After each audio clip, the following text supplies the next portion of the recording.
अस्सलाम वालेकुम, मैं हुसन हूँ और आप देख रहे हैं दी हवमन स्टोरी। आज हम आपको 14 अगस्त की वो कहानी सुनाएंगे जो सिर्फ आजादी का जश्न नहीं बल्कि लाखों कुर्बानियों, हुजरत, जदोजहद और उम्मीद की दास्तान है। आखिर आजादी की असल कीमत क्या थी? आइए तारीख के इस सफर का आगाज करते हैं।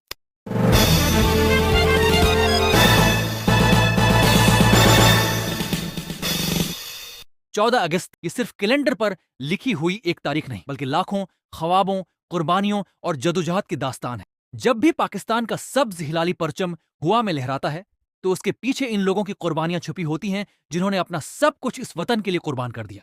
लेकिन क्या हम वाकई जानते हैं कि आजादी हमें कैसे मिली? क्या हम जानते हैं कि इस आजादी की कीमत कितनी बड़ी थी? आज हम आपको लेकर चलेंगे तकरीबन उसी साल पीछे जब बरसगीर की जमीन पर एक ऐसी तहरीक ने जन्म लिया जिसने दुनिया का नक्शा बदल दिया। सिन 1857 बरसगीर में आजादी की पहली बड़ी जंग लड़ी गई। अगरचा यह जंग कामयाब ना हो सकी लेकिन उसने अंग्रेज हुकूमत को यह एहसास दिला दिया कि हिंदुस्तान के लोग गुलामी को हमेशा कबूल नहीं करेंगे। इस जंग के बाद अंग्रेजों ने अपनी हुकूमत मजीद सख्त कर, खास तौर पर मुसलमानों के लिए हालात पहले से ज्यादा मुश्किल होते गए। तालीम, सरकारी मुलाजमतों और सियासी नुमाइंदगी में मुसलमान पीछे रहने लगे।